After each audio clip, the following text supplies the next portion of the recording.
DJ Trice in the building, let's post up. Yeah. DJ Trice in the building, let's post up. Yeah. DJ Trice in the building, let's post up. Post up, post up. Yeah, she running her mouth. Post up. Talking stats, no doubt. From the court to the coach. If it's sports, let it go. Yeah, we post up. Post up, no stop. Post up.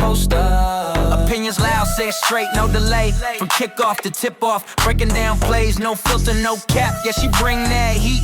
If you love the game, pull up a seat. Let's go. DJ Trice, welcome to the Post Up. Welcome back to a brand new episode of the Post Up. You already know me. I go by the name of DJ Trice, and I stay posted up right here, running my mouth about sports. Y'all, today's episode is all about the Commissioner's Cup, and I know we just started the season, but you have to remember we have a break in September for FIBA, which is World Cup play. So we got to do the Commissioner's Cup a little bit earlier. We are going to first, before we jump into my predictions, just talk about everything about the Commissioner's Cup, give you a little bit of information, some kind of one-on-one things, and what's changed this year versus last year. Now, the first thing is the Commissioner's Cup tips off on June 1st and lasts through June 17th. The championship game is June 30th. This tournament is a 49-game tournament that is built into the regular season play. Except for all the cup games, except for the championship, count towards your regular season record. So all hands are on deck. These cup wins and losses won't just be thrown out. They actually count toward the regular season. That is a very important fact. Also, every game there is a charitable contribution made toward whatever nonprofit that the organizations are partnered with.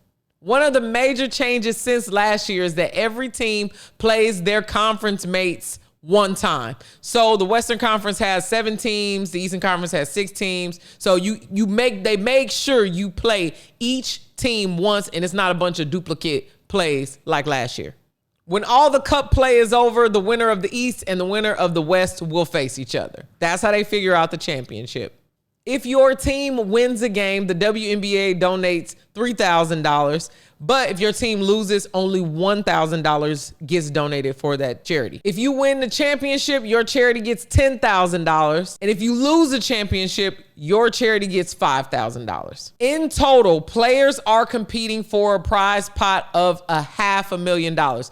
This is great. For the WNBA, especially before this new CBA was signed, this was one of the best ways that you could gain more revenue for not only your team, but for yourself. And I love the fact that they are giving some money to the community as well, making sure that the community is invested in the teams and you got people rooting for you.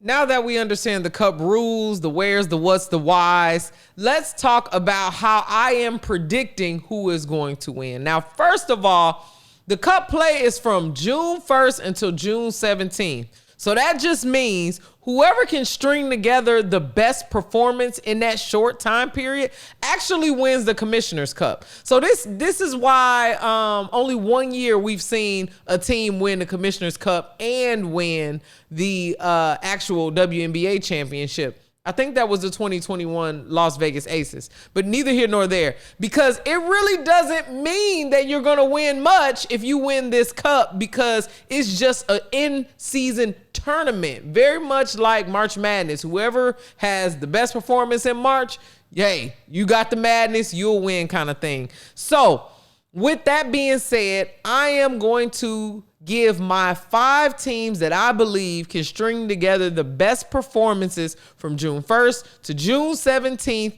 based off of what we've already seen so far here in the WNBA, and that will be my predictions. Now, first up, the Minnesota Lynx are ranked number 1 in the WNBA right now, and I think that will continue to be a thing, either 1 or 2. So I am putting the Minnesota Lynx in as one of the teams that I predict will win the cup this year. They have been playing very well, very, very, very well. On top of that, Olivia Miles, I think, has a lot to prove and is trying to be Rookie of the Year. I think her overall contribution to their team is a great fit. I don't believe that Fee will be back in the short amount of time. We thought she was going to come back in June, but it doesn't look like. I haven't heard anything about her coming back here soon, but that doesn't seem like it's stopping the Minnesota Lynx at all from continuing to win games by any means necessary. So I put the Minnesota Lynx down as one of the teams. Now, these are in no particular order, so I'll go ahead and give you my second team, and that's going to be my Sparks. Reason being, I know before you even think, I know you at home like this girl's just going to bring up the Sparks all the time, and yes, but two, I've got a valid reason.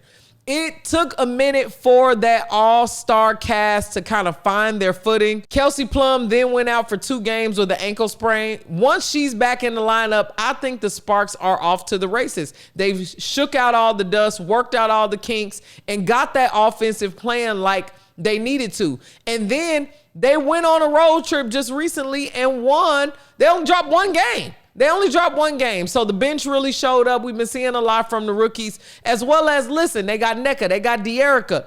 The team is already good. Ray Burrell has been showing up. Ariel Atkins has been doing some interesting things on defense. So if the Sparks keep going on the trajectory that they're going, they were already due to hit a stride in winning in this first part of June, so they could be contenders for the Cup.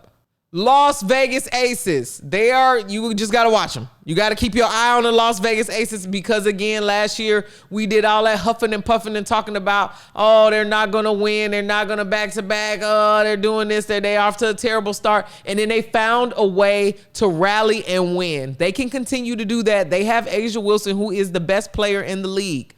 Best player in the league. So they have the cheat code there. Kennedy Carter has been an amazing addition to their team. We already knew that she was going to be an amazing add, but coming off of the bench with the offensive and defensive power that Kennedy Carter has really made a difference for the Las Vegas Aces. It actually makes them even more untouchable than they already were last year. So even if Jackie's having an off game, even if Chelsea Gray's having an off game with shooting or things aren't converted, they have this enormous weapon on the bench who is a gritty player, a grimy player. She gets out there and does what needs to be done for her team to win. So listen, again, no particular order, but the Las Vegas Aces are on that list.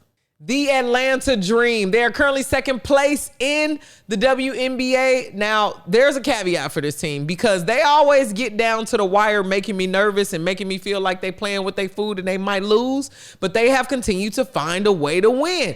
Angel Reese being added to this team has undoubtedly helped them.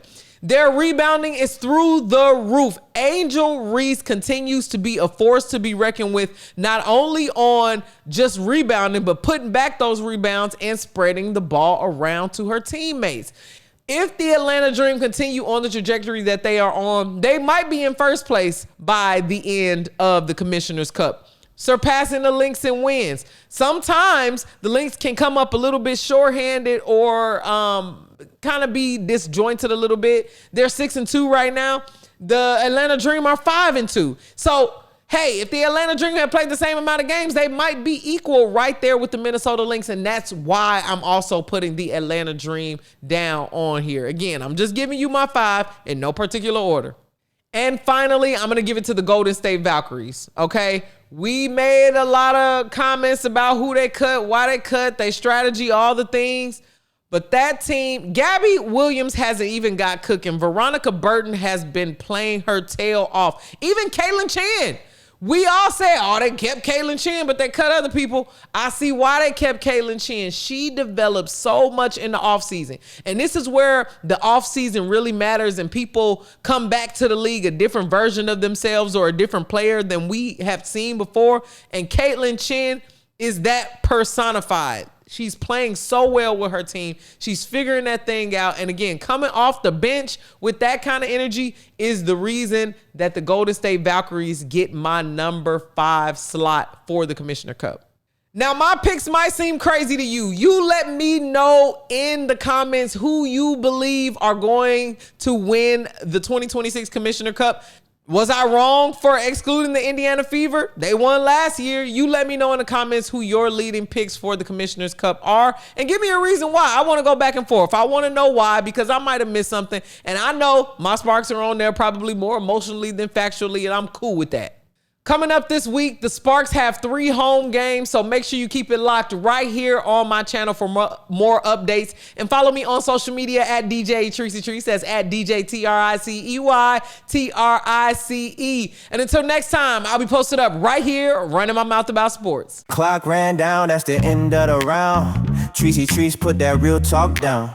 From hot takes to the final routine, that's the post up with Tricey Trice. Tricey Trice, yeah, she ran her mouth, but the game came first. Breaking down plays like a post-game verse. In a league full of voices trying to drown out the scene, she stayed 10 toes with her take on the screen. Some throw shade when the truth get loud, but the love stays strong and the crowd stay down, yeah. Can't look away, you gotta hear what she say. She'll be back with another play, and when the whistle blow and the lights go dim, you know she'll be back talking sports again. She posted up, ran the play. Now the court clears out the scene, but when the games heat up a frame, she posted up. Pull back up for the post up with DJ Tricey Trice. Pull back up for the post up with DJ Tricey Trice.